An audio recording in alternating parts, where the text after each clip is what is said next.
Okay, this is the update of my Little Liberty trailer, my Aristocrat 1971. Trying to get this roof on this thing. It's been a while since I've done any videos, so I'm going to see if I can get this one here out to you today. This is the roof with all the insulation on it. You can see all the new joists and stuff that were put in. Finally got it pretty good shape. The roof skin itself is in kind of rough shape, but I think I've got a plan to fix that. What I did, you can see this little metal flashing around the edge here.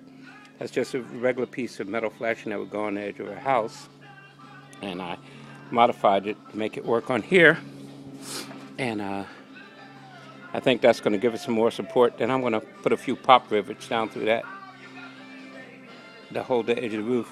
What happened because of the wind and stuff here in Arizona in the past few months, we finally got a good day here, but this is Super Bowl Sunday. Let me get down here on the ground. Here's the roof piece that goes in that 10-foot section in the middle. Most of it's pretty good shape, but by it being rolled up for the time I had it, there's some cracks over here on the side that you can see. Got a little damaged. But what I decided to do is go ahead and try and repair this and restore it. Because I checked for, a vinyl roof for this thing, a rubber roof, and we're looking at $600-800. And I don't want to put that much into it. I think I can repair this. What I did find, as you can see, I got most of the skin back on it. The bottom piece I can't put on until I get my 4-inch piece made. And what I'm going to do, I found a guy at a shop here in town. I'm going to take this roll of flashing down to him, which is 6 inches wide. He's going to put a Pennsylvania bin in it, Pittsburgh bin, I think that's what they call it, and that will take about 1.5 inches out of it, and that would be just enough to give me my 4.5 inches difference. And then once I put my bottom pieces on down here, I'm going to flatten that out and put that in place here, where this 4 inches is open here. Then put that bottom piece on the bottom, and that should work. But as you can see, I got most of the outside skin on here. I'm going to walk around back, show you what I got. And I'll show you the difference. That 4 inches right there is the difference where where I raised it 4 inches.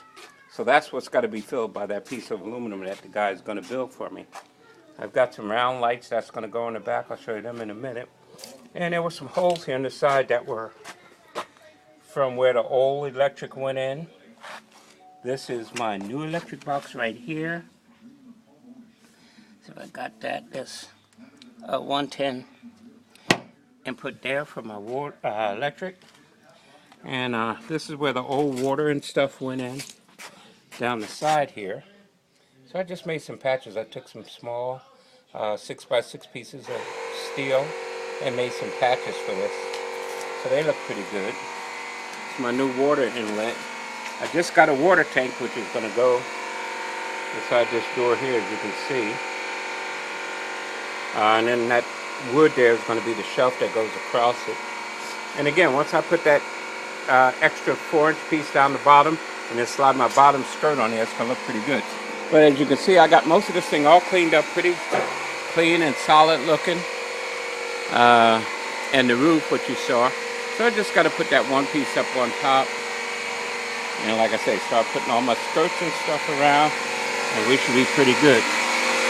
Let me get in here 1 second. My compressor came on at an inopportune time.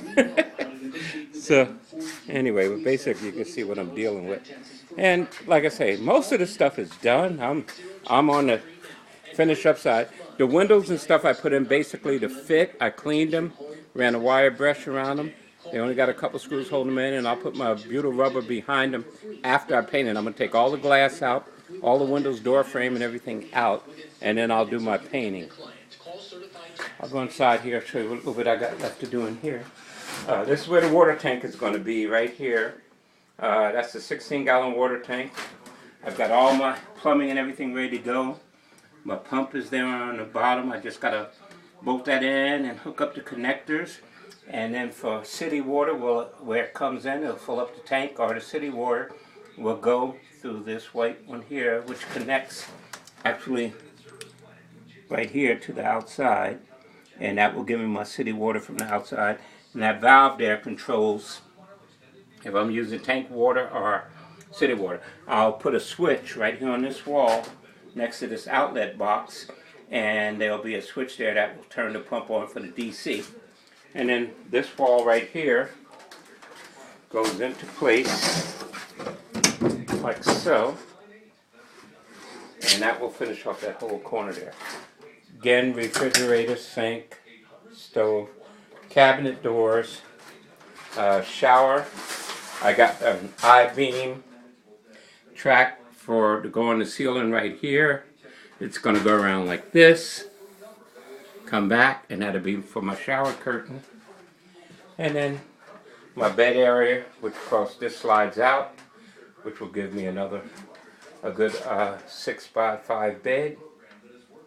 And then in the front area here, we'll have a place to put a little small table and some chairs and whatever else.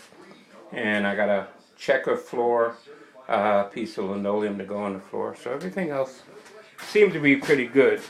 A little heater and stuff. And I'm going to fill that box in at the top. Make a little shelf there to put books and things in. So basically, it's coming out pretty good. As I was saying before, to seal these edges on this roof here, I found some stuff. It's called Eternabond roof seal. It comes in 2-inch, 3-inch, 4-inch, and this stuff is what they use on the newer trailers to fix any seals. If you get a chance, run up online and look for Eternabond. And if you've got a roof leak or something like this, I think this is some super stuff. I haven't never used it before, but I think this is going to fix all of my problems here on this roof. As you can see where the cracks and stuff are on this thing.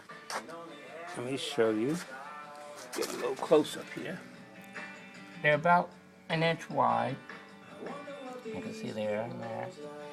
So what I'm going to do on this center seam that goes all the way across, I'm going to put a whole 4-inch piece across there to seal that, and there's one center seam in the back. And then on both edges it'll be about 3 inches wide, and I'll wrap it over the edge. And I think that's going to seal this whole thing up pretty good. At least that's the plan. Other than that, I don't have any other places on here where I think I'm going to have any damage or any place where water can get in. I put all the old trim back on it, as you can see, and under that trim I put the butyl rubber and then screwed it all in. So I think once I put a coat of good paint on this, which is going to be, first coat will be a etching primer that you have to put on, which will adhere, it etches into the aluminum, and then that'll give you a smooth surface to put your color on. So I'm going to do with etching primer, and then after that I'm going to paint this thing white and put some yellow graphics and designs on it. So I think it's going to look pretty good. But I just wanted to let everybody see where I was at. It's been a while since I did a video, and again, it's coming out pretty good. See if I can find one of the lights for the back. Hold on, let me go in the garage here. This is my rat rod here. Another project, another crazy project, but anyway, I'll go out here. This is the light that's going to go on the back here. I'll kind of show you how these are going to look on here. That's going to fit right there. And then where the little opening is, I'll put a small square reflector type light, or like the marker lights up on top, and that's going to be from a blinker. So I got my brake light and regular running lights in here. Then I'll put the license plate on the other side, cut a little hole in that one on the other side to put the white light down on there. So other than that, I think it's going to look pretty cool. And again, with all the new wood and stuff in this thing, I think I got pretty much of it covered where I'm not going to have any problems. So that's all for now. And I hope you enjoyed this video. And as soon as I get everything totally wrapped up, I'll give you another video. That's it for now. Later.